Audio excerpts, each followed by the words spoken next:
እጅግ በጣም ያሳዝናል። ካህኑ በሌሊት በተኙበት በቤታቸው በጥይት ተመተው ተገደሉ። በታላቁ በአብይ ጾም ወቅት በርካታ ኦርቶዶክሳውያንን ያሳዘነ ጉዳይም ሆኗል። አትግደሉን እንኳን ማለት ወንጀል ሆነ። ገዳዮቹ በነፃነት ያለምንም ጠያቂ ይንቀሳቀሳሉ። ሰው ምን ይሁን በሰውነቱ ሊከበር ይገባል። እባክህ ፈጣሪ ሆይ ማረን የሚለው ድምፅ በጋሞ ተራራዎች ላይ ሲያስተጋባዋል። ሁላችሁም በዚህ አስቸጋሪ ወቅት ለጋሞ ሕዝብ መጽናናትን ተመኙ። ታሳ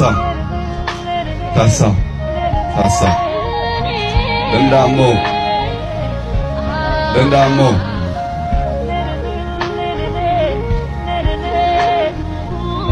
እግዚአብሔር ያጽናችሁ። ሰላም ጤና ይስጥልኝ። እንዴት አላችሁ? እግዚአብሔር የተመሰገነ ይሁን። በወቅታዊ መረጃዎች ወደ እናንተ ተመልሼ መጥቻለሁ። ዛሬ እንግዲህ ተወዳጅ የነበረው የመምህራችን የመምህር ዘላለም ወንድሙ ሰልስት ነው። ትንሽ አንዳንድ ስለሱ ያልሰማናቸው ነገሮች አሉ። ያንን አሰማችኋለሁ። እስከ መርሃ ግብሩ ፍጻሜ አብራችሁን ቆዩ። ሌላው በሰሜን ወሎ አገረ ስብከት የሚገኙ አንድ ታላቅ አባት ካህን በቤታቸው በጥይት መገደላቸውን ሰምተናል። ይህስ ምንድን ነው የሚለውን እንመለከታለን። እንዲሁም ደግሞ በኢትዮጵያ እንግዲህ የ3 ቀን ሐዘን አዋጅ ታውጇል። እነዚህና ሌሎች ነገሮችን የምንቃኝበት ነው። እስከ መርሃ ግብሩ ፍጻሜ አብራችሁን ቆዩ።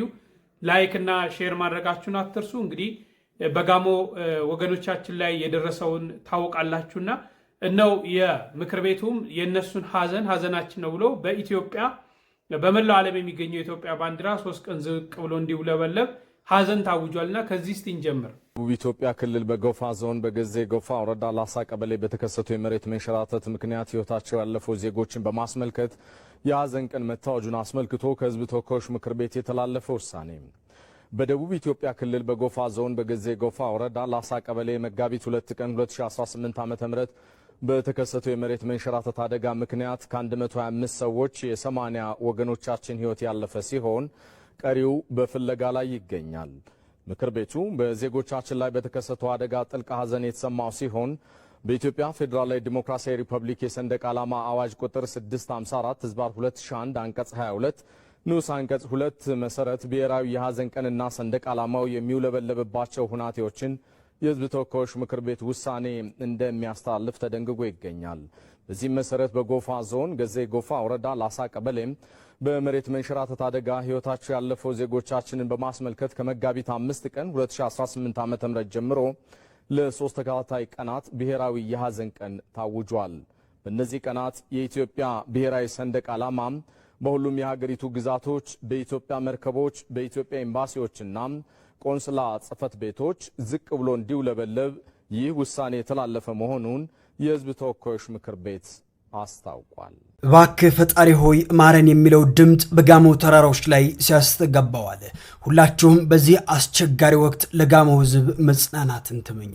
ሕዝቡ በእምነቱና በባህሉ መሰረት ለምድሪቱ ሰላምን፣ ለሟቾች እረፍትን፣ ለጠፉት ደግሞ ተአምርን እየተማጸነ ይገኛል።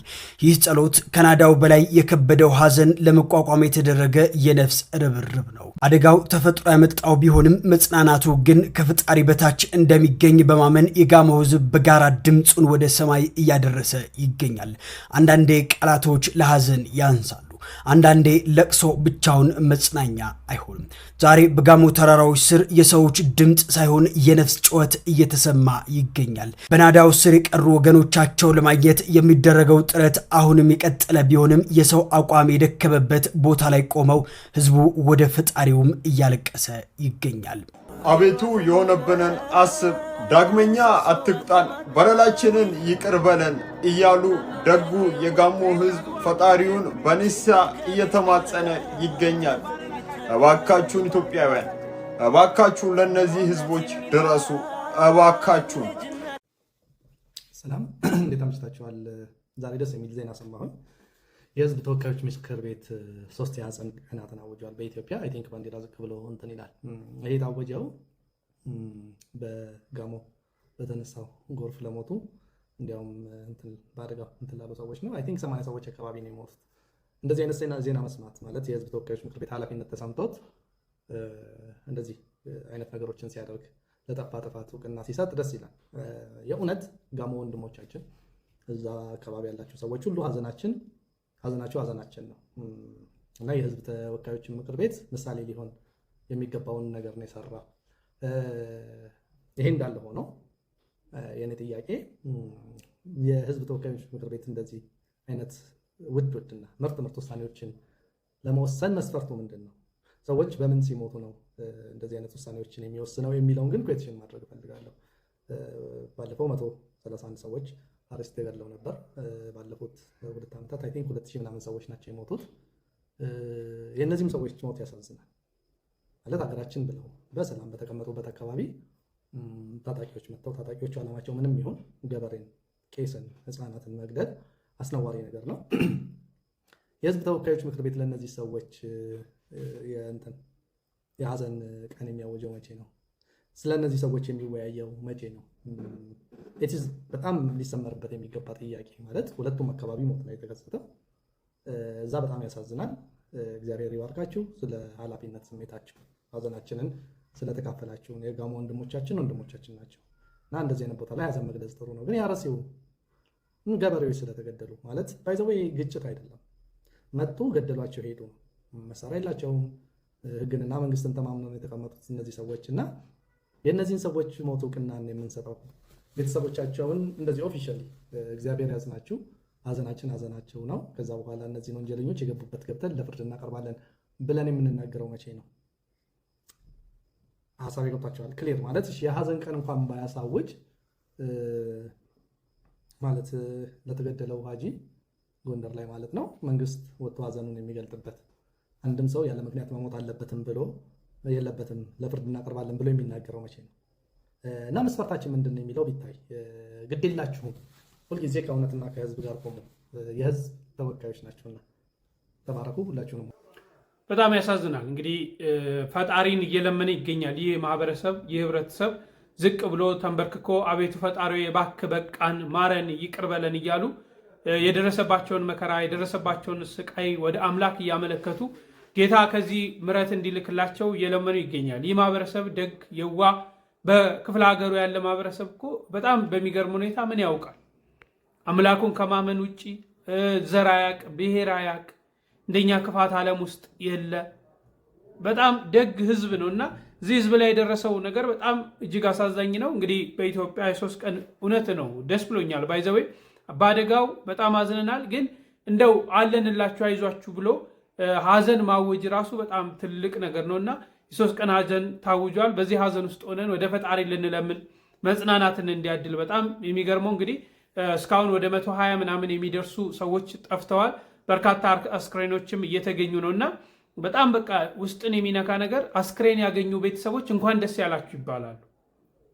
በቃ አትሊስት እርማቸውን አውጥተዋል። ልጃቸውን ወይም የሞተባቸውን ቤተሰብ አግኝተው ቀብረዋል። እንኳን ደስ አላችሁ። አያችሁ ሰው አስክሬን ሲያገኝ የሚለቀስበት፣ አሁን ደግሞ እንኳን ደስ ያላችሁ። ይቺ ተፈጥሮ አምነናት ምንኖርባት ምንተኛባት ምናርሰባት ተፈጥሮ ስትከዳን ከባድ ነው። እንኳን ደስ ያላችሁ ይባላሉ። ያላገኙ ደግሞ አስቡ ምን ያህል ውስጥን እንዴት እንደሚያም። የልጃችሁን ወይም የቤተሰባችሁን አስክሬን ሳታገኙ እዛ ናዳ ውስጥ እንደቀረ ስታስቡት ምን እንደሚሆን አስቡት። በጣም ከባድ ነው። እግዚአብሔር መጽናናቱን ያድል። ስለዚህ በዚህ በ3 ቀን ሀዘን ውስጥ ሁላችንም ወደ ፈጣሪ ልንለምንና ልንጸልይላቸው ያስፈልጋል። እግዚአብሔር ቸርነቱን የምሕረቱን ስራ ይስራልን።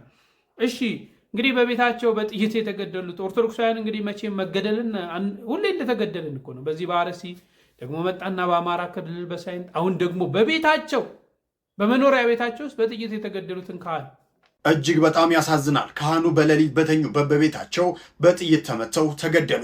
በታላቁ በአብይ ጾም ወቅት በርካታ ኦርቶዶክሳውያንን ያሳዘነ ጉዳይም ሆኗል። በሰሜን ወሎ ሀገረ ስብከት የወልዲያ ደብረ ሰላም መድኃኔዓለም ካቴድራል አስተዳዳሪ የነበሩት መልአከ ምሕረት አባ አይናለም አማረ ቆሞስ ሌሊት በመኖሪያ ቤታቸው ውስጥ በደረሰባቸው የጥይት ጥቃት ሕይወታቸው ማለፉ ተሰማ።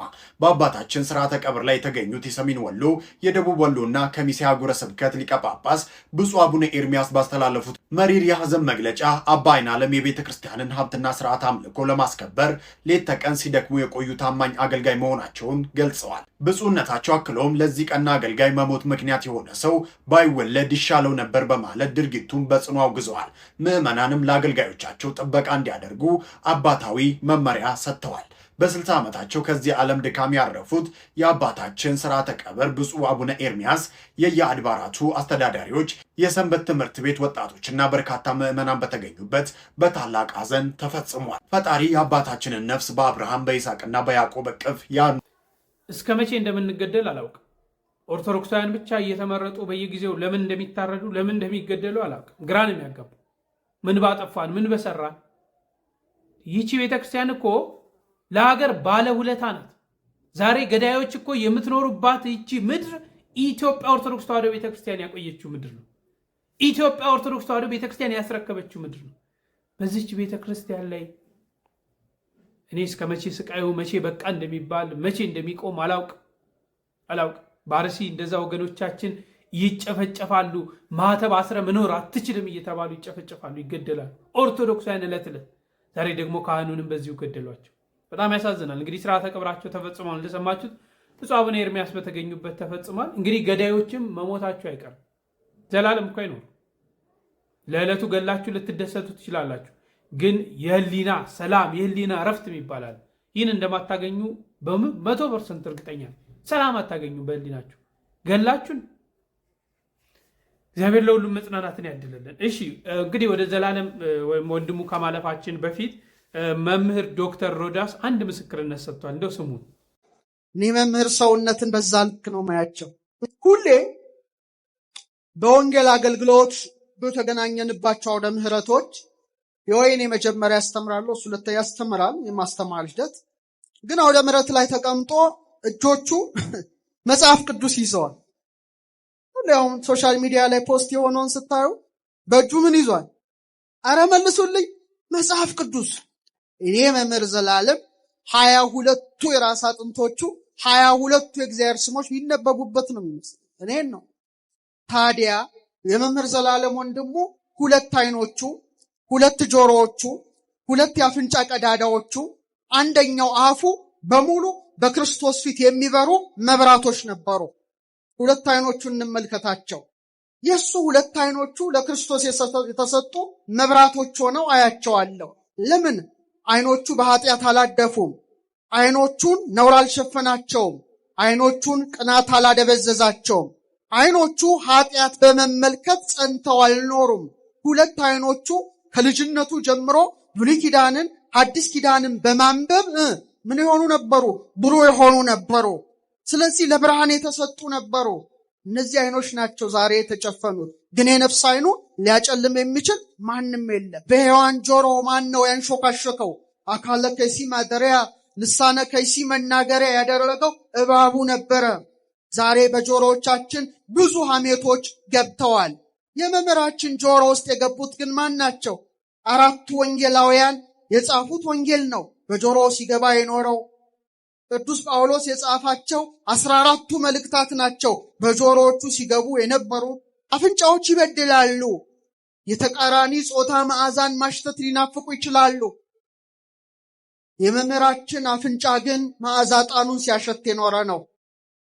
መዓዛ ቁርባኑን ሲያሸት የኖረ ነው። የክርስቶስን መዓዛ ሲናፍቅ የኖረ አፍንጫ ነው። የከበረ አፍንጫ ሆኖ እንደ 2 መብራት ክርስቶስን ሲያሸትባቸው የነበሩ አፍንጮችን ሳስብ በ7ቱ የመቅረዝ መብራቶች መካከል የቆመውን ክርስቶስን አስባለሁ። በአንደበቱ እንዲህ ያለ ሽንገላ ተናገረ ሲባል ሰምተንም አናውቅም። የመምህር አንደበት ግን ከገጠር እስከ ከተማ እስከ ባህር ማዶ ድረስ አንደበቱ ማንን ያውጅ ነበረ? ክርስቶስን ያውጅ ነበረ። እንዴት ያስደስታል! ለተፈጠረበት ዓላማ ኖሮ ያለፈ ሕይወት ይሄ ነው። ትክክለኛ 7ቱ መቅረዞች ውስጥ ማን ቆሞ ነበረ? ኢየሱስ ክርስቶስ ቆሞ ነበረ። እና በ7ቱ የመቅረዝ መብራቶች መካከል ጌታ እንደቆመ በመምህር ዘላለም 2 አይኖቹ፣ 2 ጆሮዎቹ፣ 2 የአፍንጫ ቀዳዳውና አንደበቱ ላይ የቆመው ማን ነው? ኢየሱስ ክርስቶስ ነው አምላካችን። የኔና የናንተ ጌታ ከሰማይ ዝቅ ከምድር ከፍ ብሎ ተሰቀለ። ስጋውን ቆረሰ፣ ደሙን አፈሰሰ። ያ ላንተ ለኔ ለሁላችን የተከፈለ መስዋዕትነት ነው። በበግና በበሬ ደም ሳይሆን በእውነተኛው መሲህ በክርስቶስ ደም የተዋጀን የሱ የፍቅር ምርኮኞች ነን። የሰማችሁን? ታዲያ ያ መቅደስ ሰውነት ክቡር ስለሆነ እያንዳንዳችን እዚህ ምድር ላይ ስንመጣ ምን እንደሚሰጥን ታውቃላችሁ? የክርስቶስ ዕድሜ አተመብን። ሌላው አንድ ነገር በነገራችሁ ትደነቃላችሁ። ጭንቅላት ሲከፈት ለካ የሰው ልጅ ምን ያህል ታላቅ ቅዱስ ፍጡር ነው ተብሎ ዓለምን ያስባለ ሳይንቲስቶችን እጃቸውን ባፋቸው ላይ ያስጫነ እኔም አንተም አንቺም ሁሌ ስንሰማው የሚያስደንቅ ነገር ልንገራችሁ።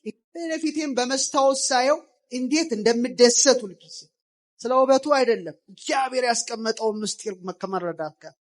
የጌታ የስቅለቱን ስዕል ስታዩ አንድ ጭንቅላት ታያላችኋል አይደለ? ስሩ ጭንቅላቱ የማን ይመስላችኋል? የአዳም። የመምህር ጣቶች ግን በጎች ጣቶች ናቸው አይደል እንዴ?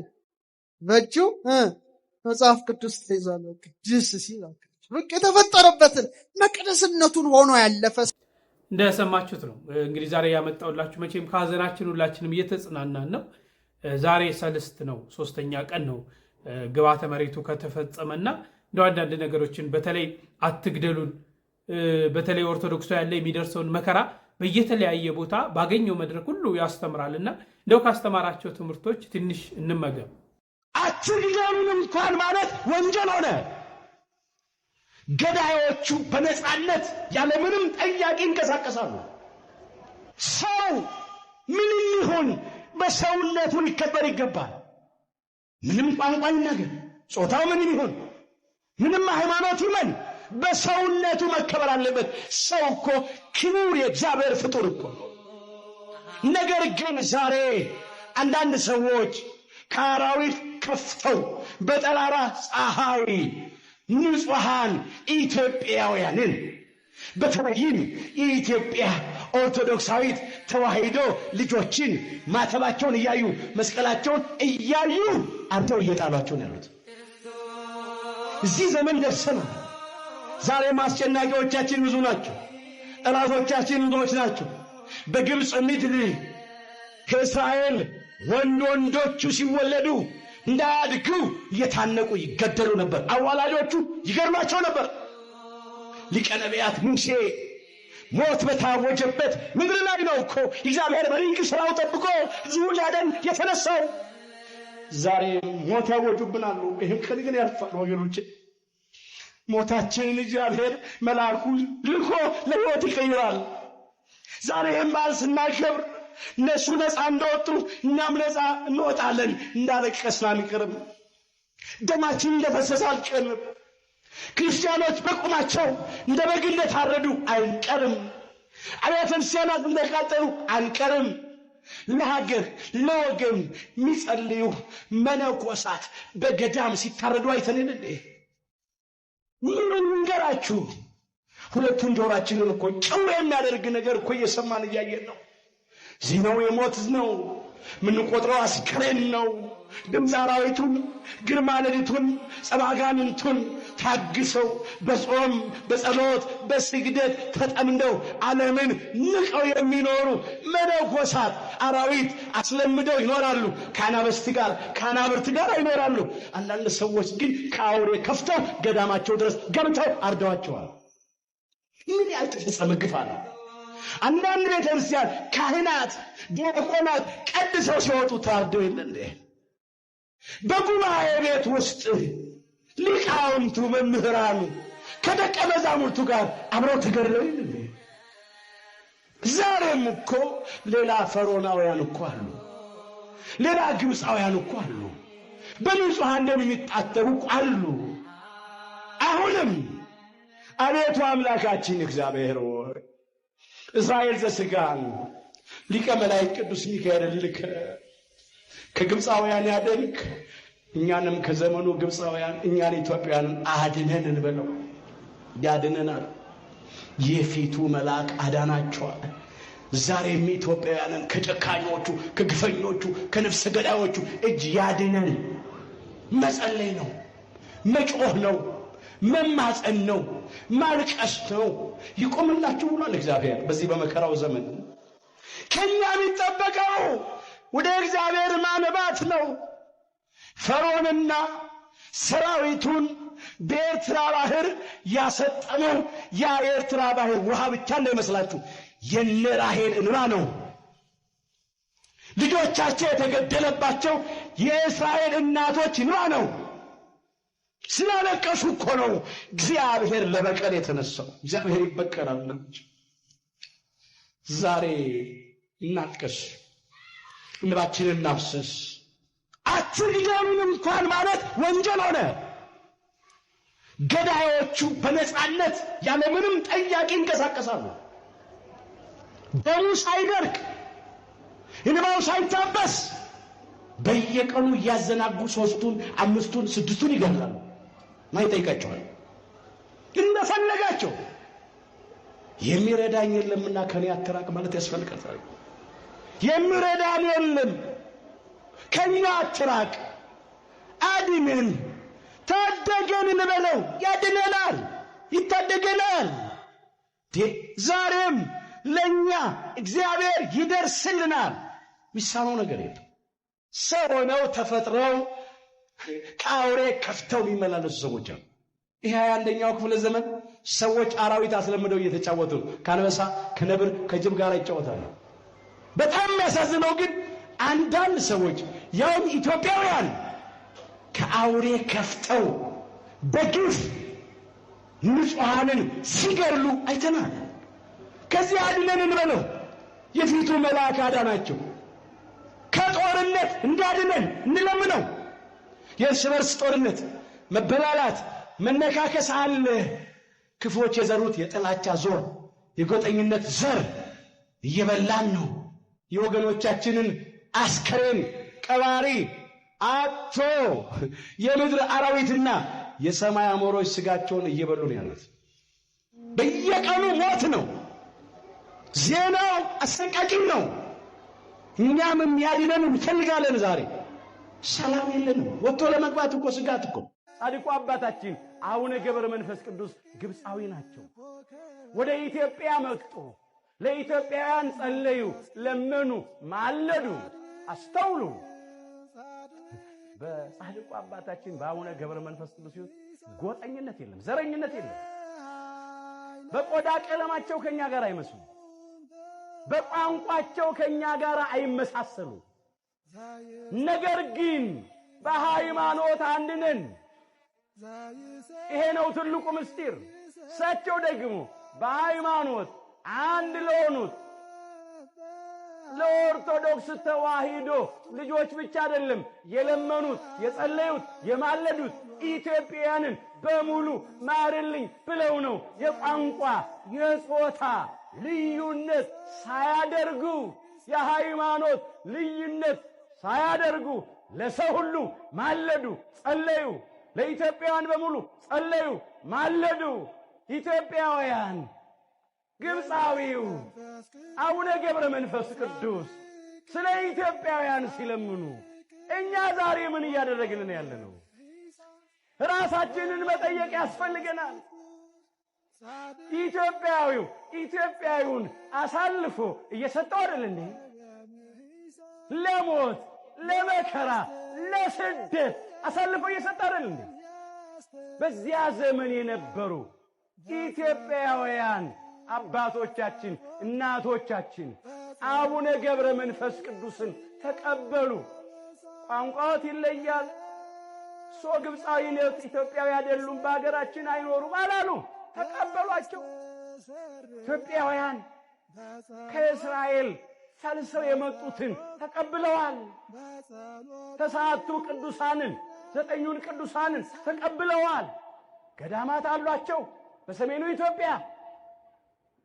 የኢትዮጵያን ቋንቋ ግዕዝን አጥንተው ብዙ መጻሕፍትን ከጽር ከግሪክ ወደ ግዕዝ መልሰዋል፣ ተርጉመዋል።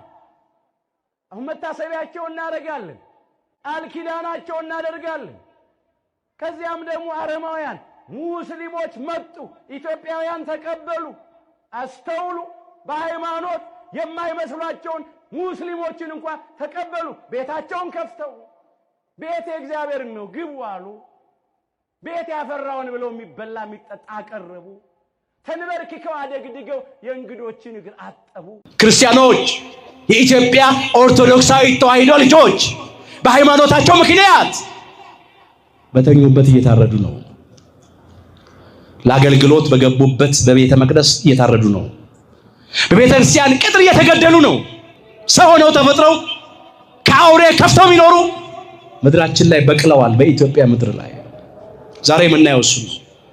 ሁሌ የምንሰማው የሞት ዜና ነው። እግዚአብሔር በቃችሁ ይበለን። ይህን የመከራ ዘመን ያሳጥርልን። እግዚአብሔር ለበቀል ይነሳል። እግዚአብሔር ዋጋ ይከፍላል። የሰውን ደም የሚያፈሱ የነሱ ደም ሳይፈስ አይቀርም። የሰውን ደም የሚያፈርስ የሱ ደም ይፈሳል። እግዚአብሔር ሰውን በመልኩ ፈጥሮታልና ይላል ኦሪት ዘፍጥረት ምዕራፍ 9 ቁጥር 6 ላይ ጊዜውን ጠብቆ እግዚአብሔር ይፈርዳል። አዎ ጊዜውን ጠብቆ እግዚአብሔር ይፈርዳል። መምህሬ፣ የኔ መምህር፣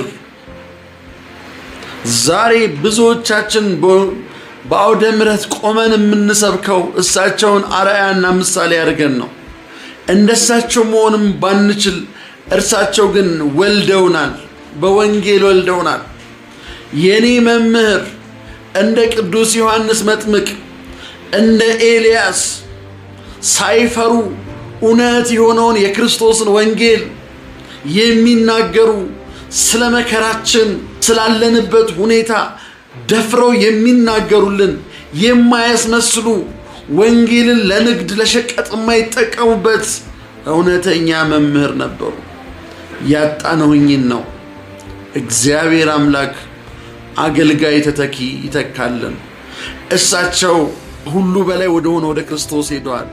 ቅዱስ ጳውሎስ ወደ ናፈቀው ልሄድ ከክርስቶስ ጋር ልኖር ናፍቃለሁ እንዳለው ወደ ጌታ ወደ አምላክ ሄደዋል። ይብላኝ ለኛ ማን ያጽናናናል? እግዚአብሔር ይተካልን፣ ይተካልን እግዚአብሔር። እንግዲህ የወንድማችን ነፍስ ከቅዱሳኑ ጎን ያሳርፍልን። እንዲህ አይነት መካሪ፣ እንዲህ አይነት ገሳጭ፣ እንዲህ አይነት ለእውነት የቆሙ መምህራንን ስላጣን ነው የምናለቅሰው። ዛሬ መምህራኖች በርካታ ነገር ያስፈራል። እንግዲህ ዓለም ላይ አይደለም የሚኖረው እውነትን ለመናገር እውነትን ለመስበክ እውነትን ለመመስከር ብዙ በሚያስፈራበት ሰዓት እንዲህ ግን እውነታን ባገኘው መድረክ ባገኘው አጋጣሚ ለኦርቶዶክሳውያን ድምፅ የሆነ ታላቅ መምህር በማጣታችን እናዝናለን። እንግዲህ እግዚአብሔር ነፍሱን ከቅዱሳኑ ጎን ያሳርፍ፣ ለቤተሰቦቹም ለወዳጅ ዘመዶቹም አጽናኝ መንፈስ ቅዱስን ይላክ፣ ለቤተ ክርስቲያንም ደግሞ ተተኪ መምህራንን ያፍራልን ለማለት እወዳለሁ። በሌሎች ዝግጅቶች ተመልሼ እመጣለሁ። እንገናኛለን። እስከዛው ቸር ቆዩልኝ።